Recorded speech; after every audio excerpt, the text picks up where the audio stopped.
I think there's a level of expectation in this car that it's going to be like, you know, kind of chaotic. Yeah, definitely. Which I mean, it's like I tell everybody who rides in it for the first time, like as a joke, but I'm always like, it's all part of the experience. And it really is. Like, I think that's why I like this car so much. Oh, it's just funny how this car just puts you in a good mood all the time.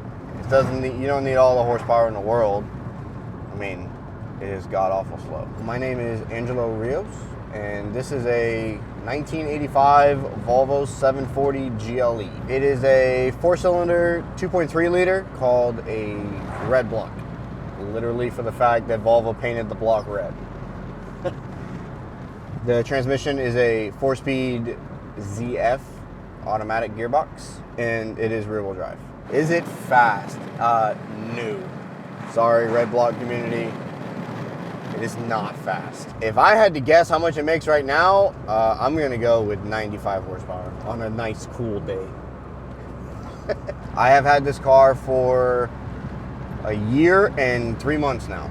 As far as I know so far, really the biggest thing with it is it's all manual car. Besides transmission, it's manual mirrors, manual seats, manual sunroof, which from what I'm being told is kind of quirky. It should have at least had a power seat, because it originally came with a heated seat. But other than that, that's just quirky Volvo things.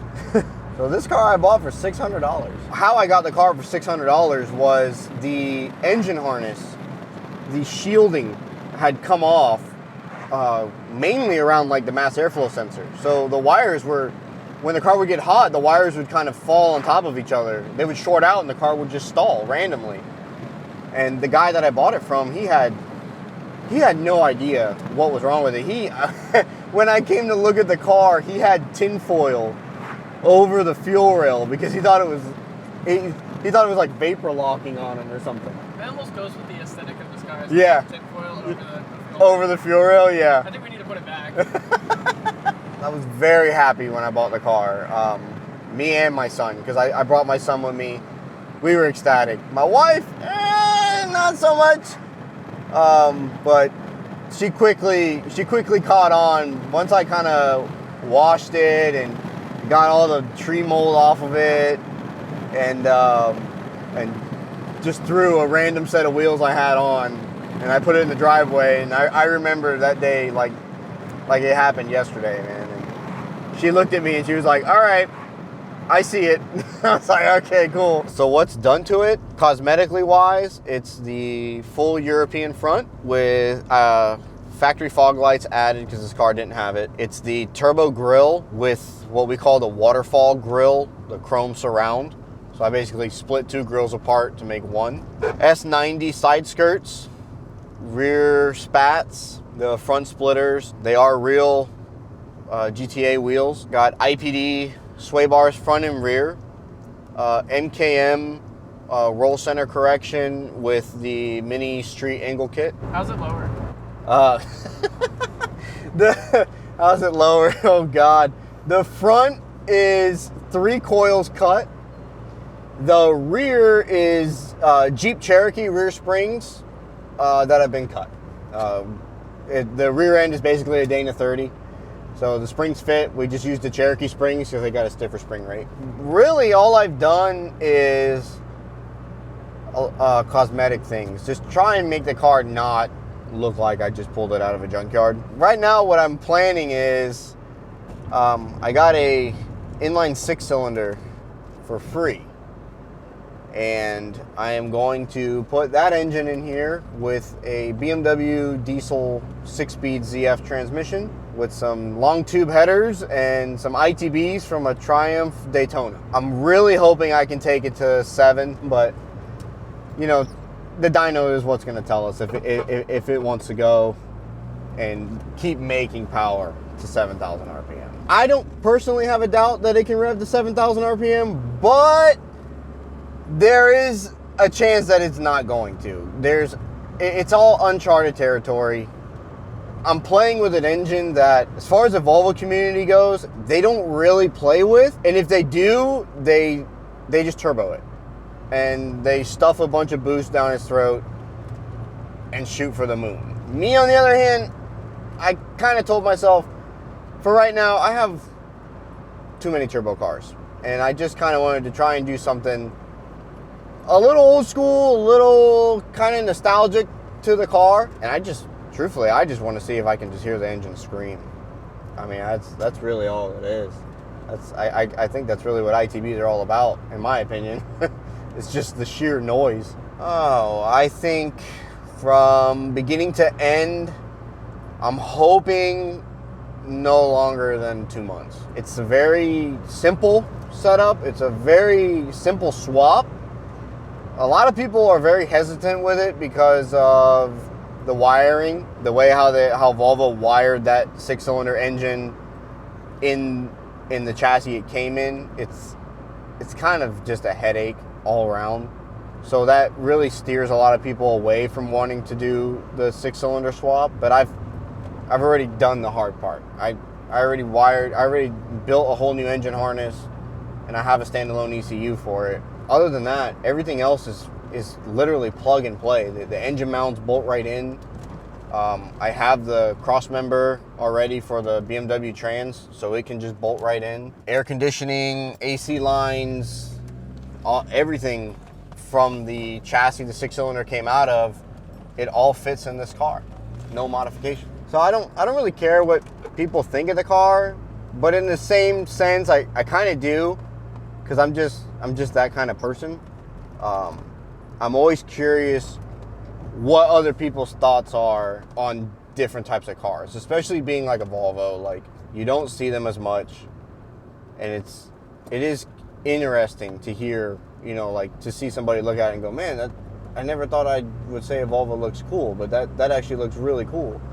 Or like to hear, like, my favorite thing that I love to hear people tell me is the stories about these cars. Like, I had one guy come up to me and he was just jaw dropped, and I was like, in my head, I'm like, all right, yeah, I know what you're gonna tell me. It's a nice car. And the guy looked at me and he was like, this car just reminds me of my mom when she used to pick me up from school, because this is the car that she had. And it's just stuff like that is just pretty cool to me. For the most part, my family loves the car, but that's just my family in general. We all love cars. That's the only thing we got. we don't really do anything else. Everything we do, it's always about cars.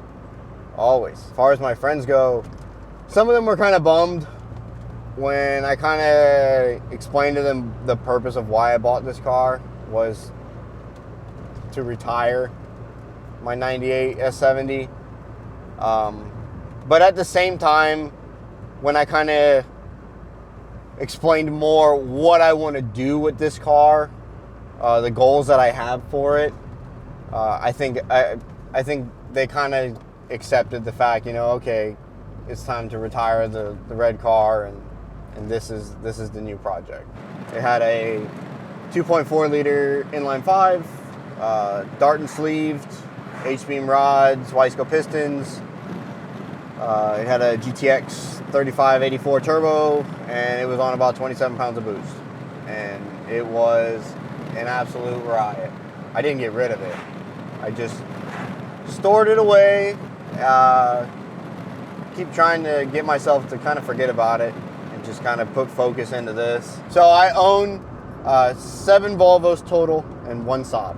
The Saab is my wife's little project that we have, my God, we have done so much work with that car. Why we bought it, I can't tell you why. It was just, it was kind of like a spur in the moment ordeal.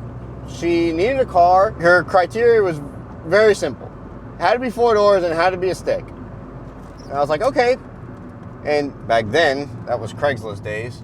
Went on Craigslist and I just literally typed in manual 4-door. and it was the second car that came up.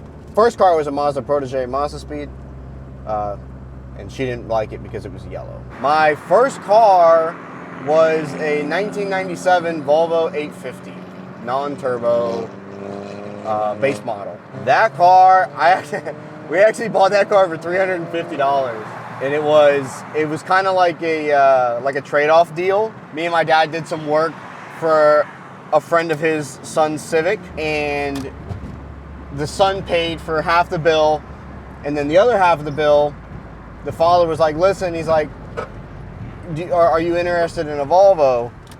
That I guess was his mother's, and my dad and my uncle and all of them, they've been playing with Volvos pretty much their whole life.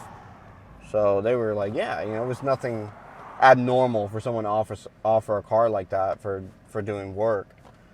So we got the car and ended up having a drop valve, but we didn't care. The car was, to this day, I wish I still had that car because it was immaculate. It was perfect. It didn't even have a rock chip on it. The interior was beautiful. The trunk still had plastic in it from when it got delivered at the Volvo dealer. Like, this thing was perfect. And we put an engine in it, and away we went. And then I ended up getting in a wreck in that car day after my prom. And that was it. That was the end of that car. Man, when it comes to me, my cars are like my kids. I wholeheartedly, all the cars I've owned, I've never sold a car. When I buy them, they're with me for life. That's kind of how I see it. I'm the last stop for them. This is why, like, so many of them, I try so hard to make them as nice as I can, because in my head I'm like, man, nobody else is gonna own it. So if I'm gonna own it, I'm gonna make it as nice as I can, and I'm gonna do everything that I ever wanted to do to it. Do I recommend this car for people to buy? No, not this Volvo. There are plenty other Volvos that are much easier to tinker with, much less finicky, and in my opinion, that you can have more fun with for less money, 100%. Especially as time goes on. Unfortunately, it's just the way of the world, and I hate to have to admit it, but these cars, the value is going up, and it's just disgusting, but it's just the way of the world. In my personal opinion, I think the main reason why somebody would want to buy this car is the fact that it is factory rear-wheel drive. There is heaps, I mean acres of room in the engine bay. You can quite possibly swap anything you want into this car. Even rear end wise, they make bolt-in 4-link kits. They make 8.8 kits for this car. For somebody who's wanting a 4-door rear-wheel drive, you know, drift car, drag and drive car, just a street strip car, I think in that sense, these are actually a really good option. And that's my 1985 Volvo 740.